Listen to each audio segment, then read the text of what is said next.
ሊቃውንተ ቤተ ክርስቲያን፣ አበው መምህራን፣ ሊቃውንት ሁላችሁም አባቶች፣ ካህናት፣ የእግዚአብሔር ቤተሰቦች አንድ አምላክ በሚሆን በአብ በወልድ በመንፈስ ቅዱስ ስም እንደምን ቆያችሁ? እንደምን ቆያችሁ? እንደምን አመሻችሁ? እግዚአብሔር አምላካችን በሀብት ስቦ በረድኤት አቅርቦ እንድንሰባሰብ በስሙ እንድንሰበሰብ ስለፈቀደልን ስሙ የተመሰገነ ይሁን። በመካከላችን ተገኝቶ እንዲያስተምረን ቅዱስ ፈቃዱ ይሁንልን። ወደየቤታችን ለመመለስ ጊዜው አጭር በመሆኑ አጠር ያለ መልእክት እንማማራለን ማለት ነው እና እሷን ይዘን እንጨርሳለን። ወኩሉ ዘቦቱ ትምህርት ለያዕቆብ ውእቱ ወዘአልቦ ትምህርት ለላባ ውእቱ በሚደርስ እንማማራለን። ምልክት ያላቸው በጎች ለያዕቆብ፣ ምልክት የሌላቸው በጎች ለላባ በሉ። አንድ ጊዜ ምልክት ያላቸው በጎች በሉ። ለያዕቆብ፣ ምልክት የሌላቸው በጎች ለማን? እስኪ አንድ ጊዜ በሉ እንደገና። ምልክት ያላቸው በጎች ለያዕቆብ፣ ምልክት የሌላቸው በጎች ለማን? ሶስት እናድርገው። ምልክት ያላቸው በጎች ለያዕቆብ፣ ምልክት የሌላቸው በጎች የማን ናቸው? እሺ፣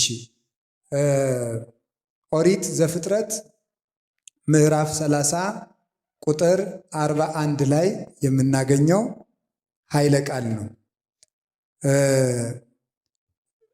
ይህንን ኃይለ ቃል በዘመኑ ሳይኖር ለቅዱሳን እግዚአብሔር በሚሰጠው መንፈሳዊ ዓይን ተቃኝቶ የጻፈልን አባታችን ሙሴ ነው። በዚህ አጭር የትምህርት ጊዜ የምናየው አባታችን ያዕቆብ ካደረገው ወይም ከገጠመው አንድ መንፈሳዊ ታሪክ የሚሆነንን መንፈሳዊ መልእክት ነው የምናየው። ያዕቆብን ሁላችሁ ታውቁታላችሁ። የይስሐቅ ታናሹ ልጅ ነው። ያዕቆብና ኤሳው ይዋደዳሉ። ኤሳውን ይስሐቅ ይወዳል። ርብቃ ያዕቆብን ትወዳለች። ኤሳው አደን ያድን ነበረ። እያደነ አባቱ ይስሐቅን ይመግብ ነበረ። ያዕቆብ ደግሞ በቤት ውስጥ ለእናቱ ውሃ እየቀዳ እሳት እያነደደ ይውል ስለነበረ እናቱ ርብቃ የምትወደው ያዕቆብን ነው። እናቶቻችን በቤት የሚረዳቸውን ይወዳሉ። አባቶቻችን በውጭ የሚረዳቸውን ይወዳሉ። ከዚህ የተነሳ ሲሆን ለያዕቆብ ብኩርና አልነበረውም፣ ታናሽ ነው። ለኤሳው ብኩርና አለው። ብኩርና የታላቅ ልጅ ወይም የመጀመሪያው የእናቱን ማህፀን የሚከፍት በኩር ይባላል። አለቃ ማለት ነው። አለቃ የበላይ ራስ አዛዥ ማለት ነው። በኩር ማለት ነው። መጀመሪያ ለተወለዱ ልጆች እግዚአብሔር የሰጠው ስልጣን ነው። ይሄ የሃይማኖትና የበረከትም ምልክት ነው። ይህንን ሲሆን እንግዲህ ከዕለታት አንድ ቀን ኤሳው አደን ውሎ ሲመጣ ያዕቆብ ምስር ንፍሮ ዳቦ በሽሮ እየበላ አገኘው። ስጠኝ ምበላው አለው። ብኩርናህን ስጠኝ አለው። ታላቅነት ማለት ነው። ታላቅነት፣ በረከት፣ የበላይነት ማለት ነው። የእግዚአብሔር ሰው የመሆን ምስጢር ማለት ነው። አይ ምን ብኩርና ትለኛለህ? በዚህ ብኩርና ምን ተጠቅሜበታለሁ መሰለ? ውሰደው አለው። የእግዚአብሔርን ስም ጥራና በመሐላ ስጠኝ አለው። ምሎ አስረከበው። ትዕግስት አጥቶ ነው። ትንሽ ቢቆይ ኑሮ እናቱ መታ ትሰጠው ነበረ። በመቸኮሉ ግን ክብሩን ለምስር አጥተዋል ማለት ነው። በመቸኮላችን ምክንያት የምናጣው በጣም ብዙ ነገር አለ። በጣም ዓለምን የሚያውካት አሁን ችኮላ ነው። ቸኩሎ ማግባት፣ ቸኩሎ መመንኮስ፣ ቸኩሎ መብቃት፣ ቸኩሎ ቅዱስ መሆን ያምራችኋል አይደል? እናንተ ራሳችሁ ሱባኤ በሄዳችሁ በሶስተኛው ቀን ክንፍ አውጥቼ እንደሆነ ብላችሁ ጉያችሁ መዳሰስ ነው የምትጀምሩት ማለት ነው። በቃ ቸኩሎ መምህር መሆን ይሄ ሁሉ ማለት ነው። እንደዚህ ያለው ቸኩሎ መናገር፣ መረጋጋትን ማጣት የእግዚአብሔር ሰዎችና የሰይጣን ሰዎች ምልክት አንደዋቹ ችኮላና መረጋጋት፣ ህዱእነት፣ ህድአት፣ መረጋጋት፣ ጸጥታ። ሊቃውንቱ ምን ይላሉ? ለመናፍቃን ህድአት የላቸውም። እርጋታ የሚባል ነገር የለም። ሁሉንም ቶሎ ሞክረን እንጠፋለን። ሌላው ቀርቶ 5 ዓመት የጸለይንበትን ጊዜ እግዚአብሔር ዛሬ መልስ በሚሰጥበት ጊዜ እኛ አኩርፈን ጥለን እንሄዳለን። ቸኩለን ማለት ነው። በክፉ ሰዎች ላይ ሲፈረድባቸው ዛሬ ካላየን ብለን ሃይማኖቱን የሚክድ ሰው ማለት ከቤተክርስቲያን የሚወጣ ዛሬ ለምን ዋጋቸውን አይሰጣቸውም? ዲዮቅልጥያኖስ የተባለው ንጉሥ ቤተክርስቲያንን ያን ያህል የክርስቲያኖችን አካላቸውን እንዳክርማ እየሰነጠቀ ደማቸውን እንደ ውሃ ሲያፈስ የነበር በመቸኮሉ ነው። መቸኮል ከሃይማኖት ያወጣል። ለምንድነው እንደዚህ ያደረገው? አባ አጋጊዮስ የሚባል ሰው ነበር፣ ጳጳስ። በዘመኑ የነበረው ዲዮቅልጥያኖስ ከፋርስ ንጉሥ ጋር ተዋግቶ የፋርሱን ንጉሥ ልጅ ማርኮ አምጥቶ ለጳጳሱ ለአባ አጋጊዮስ ጠብቅልኝ ብሎ ሰጠው። ጠብቅልኝ ብሎ ሲሰጠው ያኛው ንጉሥ መጣና ወርቅ ሰጥቶ ልጁን ይዞት ሄደ። ለጳጳሱ ወርቅ ሰጥቶ ዲዮቅልጥያኖስ ክርስቲያን ነው እኮ መጥቶ ሲጠይቀው ያ ልጅ እሳ ሲለው ሙቶ ቀብሬዋለሁ አለ። በሌላ ጊዜ ጦርነት ተነስቶ የዚያን ንጉሥ ልጅ ዲዮቅልጥያኖስ ማርኮ አምጥቶ ቤት አስቀምጦ ጳጳሱን ያ ልጅ እሳ አለው፣ ሙቶ ቀብሬዋለሁ አለው። ለካ እንዲህ እያሉ እየቀለዱ ነው የሚቀድሱት። እንዲህ እያሉ የቀደሱ ነው ክርስቲያንን የሚሉ። ይሄ ሰውዬ ቅዳሴ ይግባና እግዚአብሔር ካልቀሰፈው እኔ ሃይማኖቴን እክዳለሁ አለ። ቅዳሴ ገባ፣ ቀድሶ ወጣ፣ ምንም አልሆነም። ስለዚህ ይሄ ሰውዬ ዋሽቶ ወርቅ ተቀብሎ ያለውን የለም የሌለውን አለ ብሎ ክዶ ሲቀድስ እግዚአብሔር ካልቀሰፈው የክርስቲያኖች አምላክ ስተት ነው ብሎ አብያተ ክርስቲያናት ይዘጉ፣ የጣዖታት ቤቶች ይከፈቱ ብሎ ያን ያህል ደም እንደ ውሃ ሲያፈስ የነበር በዚህ ምክንያት። ቆይቶ ግን ትንሽ ቢታገስ አባ አጋጊዮስ በመልአኩ ተቀስፏል። ትዕግስት አጥቶ ግን እሱ ሃይማኖትን ክዶ ቤተክርስቲያን ያን ያህል አሰቃያት ነው።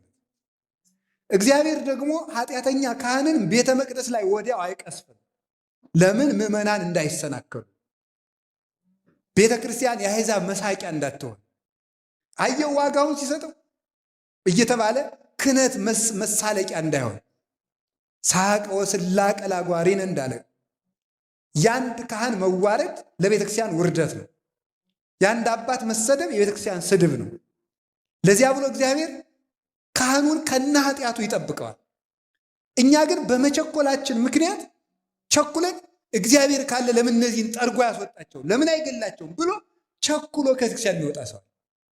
ቤተክርስቲያኒቱ ትክክል ስላልሆነች ነው እንጂ የሚሰርቁ የሚያመነዝሩ የሚጠነቁሉ ካህናት ተቀምጠው እግዚአብሔር ዝም ያለ ቤተክርስቲያኒቱ ትክክል ስላልሆነች ነው ብለው መናፍቃኑ ይህንን መሳሪያ ተጠቅመው ቤተክርስቲያንን እግዚአብሔር ትቷታል ብለው ከቤተክርስቲያን የሚያስወጡ ሰዎች አሉ። እንዴት እግዚአብሔር በእነዚህ ካህናት፣ በእነዚህ ዘማውያን፣ በእነዚህ አመንዝራዎች፣ በእነዚህ ገንዘብ ወዳጅ ጳጳሳት፣ በእነዚህ ዘረኞች አድሮ እንዴት ይኖራል? ቤተ ክርስቲያኒቱማ ከቀረች ስንት ዓመቷ የሚሉ ሰዎች አሉ። መንደር ለመንደር እየገቡ እንዲህ የሚያደርጉ ግን ቅዱስ ጳውሎስ እንዳለ ወኩሉ ጾሮ ይጸውር። እኔ ራሴ ያጋጥሞኛል በእውነት ማለት ነው። ስጋው ደግሞ አልቀበልም፣ በቃ በካህናት ላይ በማየው ችግር ምክንያት እኔ አልቆርብም ያሉ ምዕመናን አጋጥሞኝ ያውቃል። ግን ወኩሉ ጾሮ ይጸውር ገላትያ 6 ያለ ሰው ሁሉ የየራሱን ሸክም ይሸከማል። አንድ ንስሐ ልጅ የንስሐ አባቱን መሬት የእኩል ይዞ ሲያርስ የእኩል ይዞ ያርሳል። አንድ ቀን ሲያርስ ወርቅ በድስት ተቀብሮ አገኘ። ለሎሌው ይህ ወርቅ የንስሐ አባታችን ስለሆነ እንካ ወስደህ ስጣቸው ብሎ ሰጡ።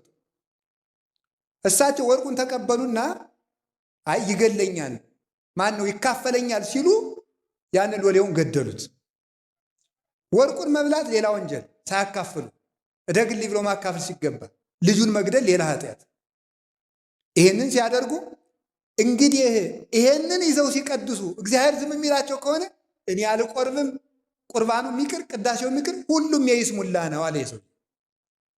በጣም ንጹሕ ምዕመን ስለሆነ እግዚአብሔር በዚህ ምክንያት ከቤተክርስቲያን ወጥቶ እንዲቀር ስላልፈለገ አንድ ቀን በራእይ ተገልጦ መልአኩ ምን አለ? ይሄ ምንጩ የወርቅ የሆነ ውሃው ንጹሕ የሆነ መቅጃው ደግሞ የወርቅ የሆነ በወርቅ ማንኪያ ውሃ እየቀዳ ሰውነቱ እጁ ቁስል የሆነ ሰውዬ እንካ ጠጣ ሲለው ያ እኔ ያልጠጣም እጸይፈዋለሁ አለ። እንዴ ገንዳው ንጹሕ፣ ምንጩ ንጹሕ፣ ውሃው ንጹሕ፣ ማንኪያው ንጹሕ፣ ከቁስሉ ምን አለ ዝም ብለህ ጠጣ አለ።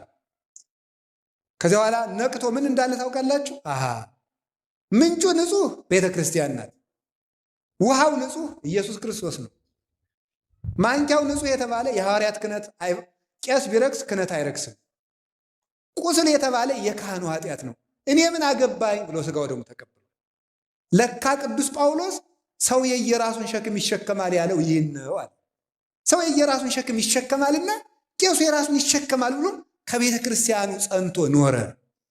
አሁን የመንደር ጠለቅላቆች የሆኑ ሾላኮች ምዕመናንን አንድ የሚያሰድዱበት ኢትዮጵያ የዓለም ብርሃን በሚባለው ቴዎድሮሳውያን የሚባሉት ተሐድሶዎችም ጭምር ቤተ ክርስቲያኒቱን ትቷታል። ኃጢአት ሰልጥኖባታል። ጳጳሳት ኃጢአተኞች ናቸው።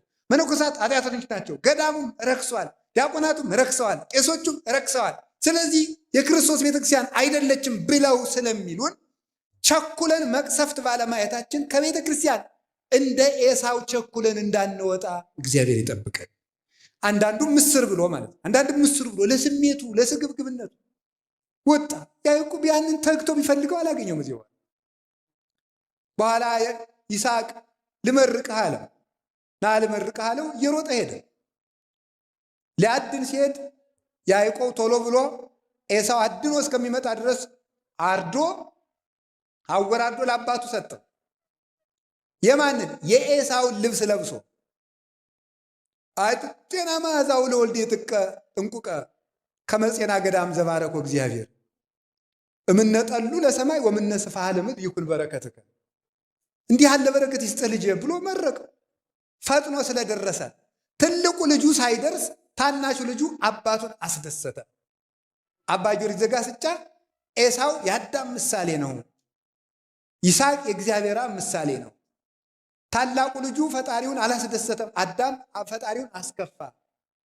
ታናሹ ልጅ የታላቁን ልብስ ለብሶ አባቱን ደስ አሰኘ ማለት የአዳምን ሥጋ ለብሶ ለአባቱ ራሱን የተወደደ መስዋዕት አድርጎ ያቀረበ ክርስቶስ።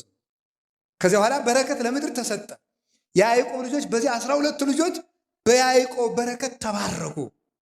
እሱ የታላቅ ወንድሙን ልብስ ለብሶ ለአባቱ ባቀረበው ምግብ ባገኘው በረከት የእሱ ልጆች በረከትን አገኙ። መላው እስራኤል ተባረኩ። ክርስቶስ ለአባቱ ባቀረበው የእኛን ሥጋ ለብሶ ባቀረበው መስዋዕት 12ቱ ሐዋርያት ተባረኩ። በእነሱ በረከት ቤተክርስቲያን ጸንታ ትኖራለች።